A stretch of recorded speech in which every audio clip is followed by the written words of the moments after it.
What up, Salty Crew? Welcome back to another video. So I have mentioned before in some of my videos that I used to be a personal chef, and I had a lot of you guys ask me questions about it and say I should film a video on it. So here we are. And I never knew that you guys were that interested in it, so I'm shocked that I'm actually filming this. So you better watch this and get my views up, because it's something that I normally never would film, but I did get a lot of requests for it. So here we are. First question: do you cook for clients who are omnivores? When I first went vegan back in 2015, I was working at a French bistro type of restaurant. I was cooking in the kitchen, and if you're familiar with French cooking, you know that it's very animal heavy. So at the time, it really didn't bother me because I originally went vegan for health reasons, and then secondly for environmental, and the ethical side of it didn't really resonate with me for a long time. I did go through a stint of about a year where I was really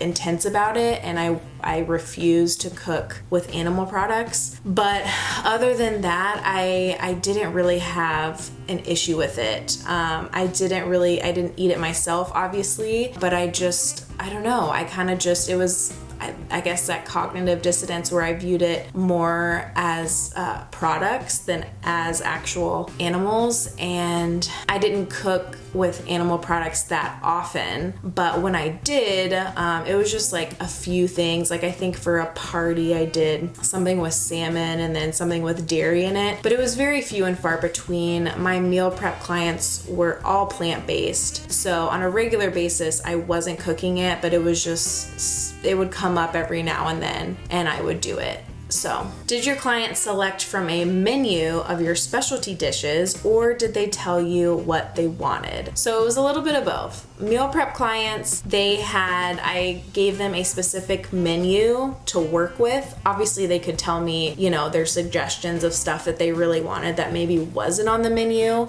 but I have that menu for them so that they can choose from there, and it's just easier because those recipes are all recipes that I know, that I'm familiar with, that I can do really quickly. So they would tell me what they would want me to cook before I went shopping for the food, and then I would cook for them. For parties and stuff, it would be kind of a collaborative thing where they would tell me what type of party it was. For instance, I only did small parties. I'm talking 10 to 15 people max, so it wasn't 50 to 80 people or a wedding or anything. So it just depended on the context. So if there were kids there, adults, was it fancy? Was it more chill and relaxed? We kind of just went from there, and I would make suggestions and then they'd give me feedback, and then we would kind of talk it out and come up with ideas together. So it would kind of depend. But for parties and stuff like that, I didn't have a set menu, but I did give suggestions, but it was very different from my meal prep ideas. Okay, next question. Are your clients regulars or more one-off functions and things like that? So I've had both. My first ever steady meal prep client,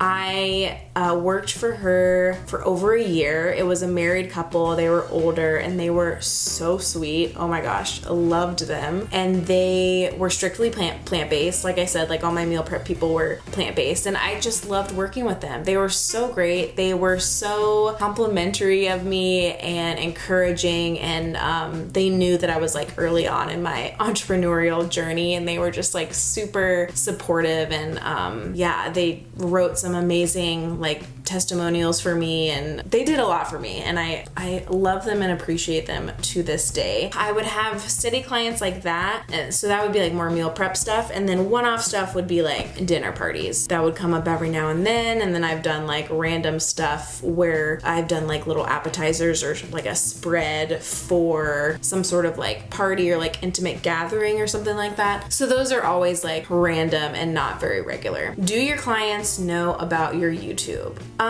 My clients, I think, did know about my YouTube. It's not like I tried to hide it, but I don't ever remember talking about it with them extensively, so I don't think they really cared about it, to be honest. How do you get new clients? Do you work with an agency? Okay, so this is a really good question, and I could honestly make a whole nother video on this. Getting new clients, there's tons of different ways that you can do it. So a little backstory, when I first started with my personal chef business, I was like so excited and like hungry and just like ready to like just ready to get all of the clients. And so I went to the really nice bougie neighborhoods in the town that I lived in at the time, which was Rochester, New York. And I went door to door to each one. I would knock on the door, I would introduce myself, I would tell them about what I was doing in my business, I would hand them a price sheet and like a sample menu of what like the type of food that I offer. And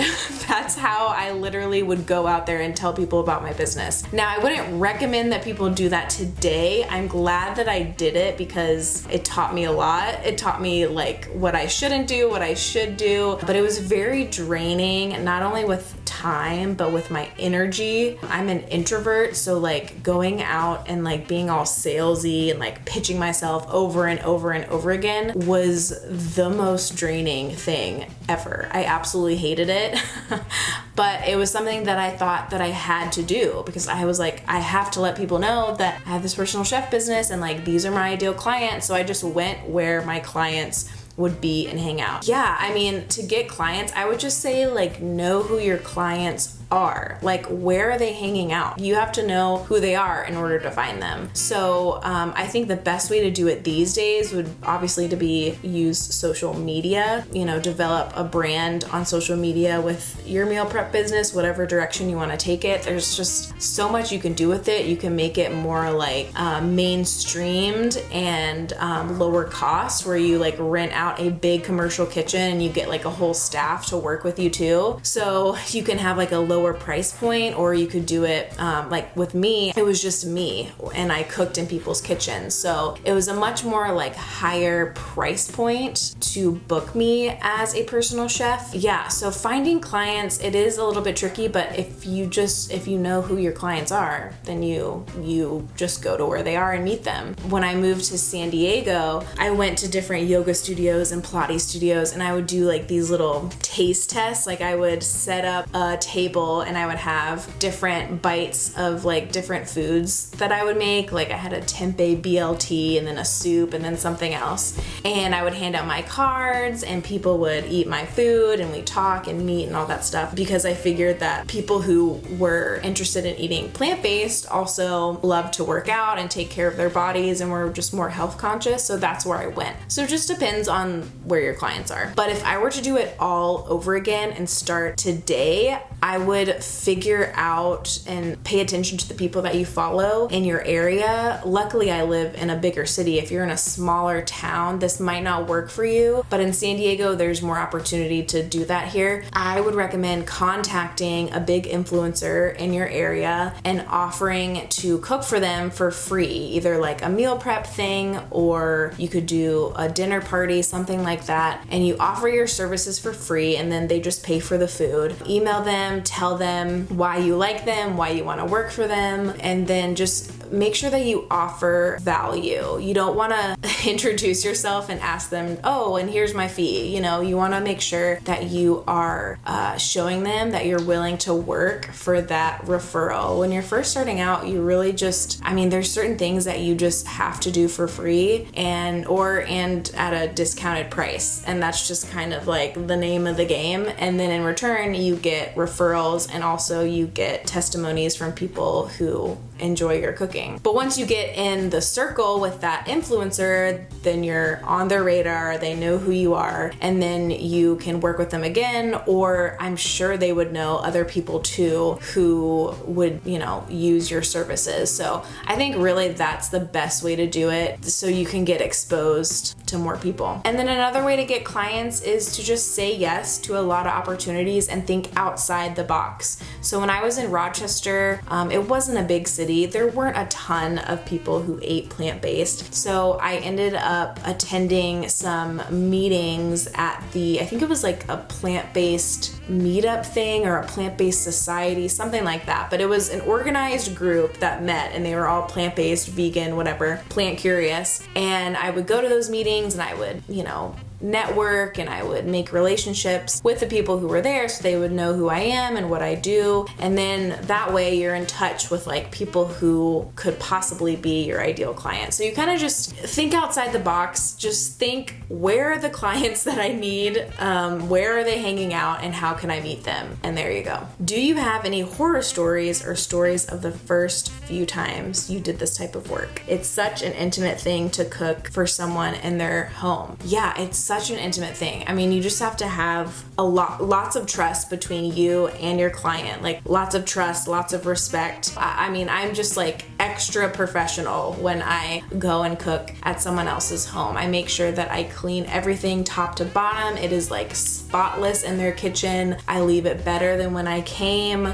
I make sure that all the loose ends are tied up, everything is in the fridge, put away, and I make sure that I'm like dressed appropriately and all that stuff. So yeah, it's an intimate thing and you have to like be on your A game for sure. And since it is such an intimate thing, an intimate service that you're providing, you also have to make sure that you like the clients that you're working with. You know, you can't have someone who's annoying, demanding, looking over your shoulder the entire time and kind of like micromanaging you, because that would just be a nightmare. And as far as horror stories go, I really don't have any. I mean, I have one, but it's not like even that intense. I ended up meeting this lady actually when I was going door to door back in the early days, and I met her and she hired me to do this event right away. It was like part cooking, part serving at her party, and it went really great. I got paid, everything was A-okay. And then afterwards we were having like a text conversation and she misinterpreted something that I said via text, and it was just, she like came back at me like very offended and annoyed, and I was really confused. And you know, I tried to explain myself and then she wasn't having it and she just kind of like stopped talking to me. So that was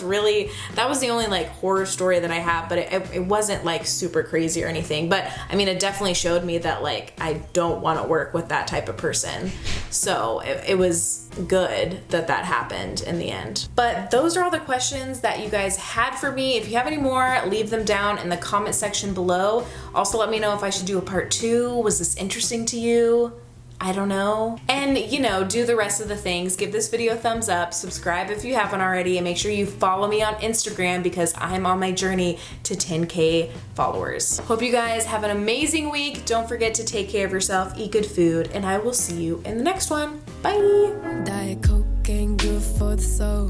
Give me that orange soda. Give me a grape like you see in the movies. Bubble to the top like a smoothie, you'll see.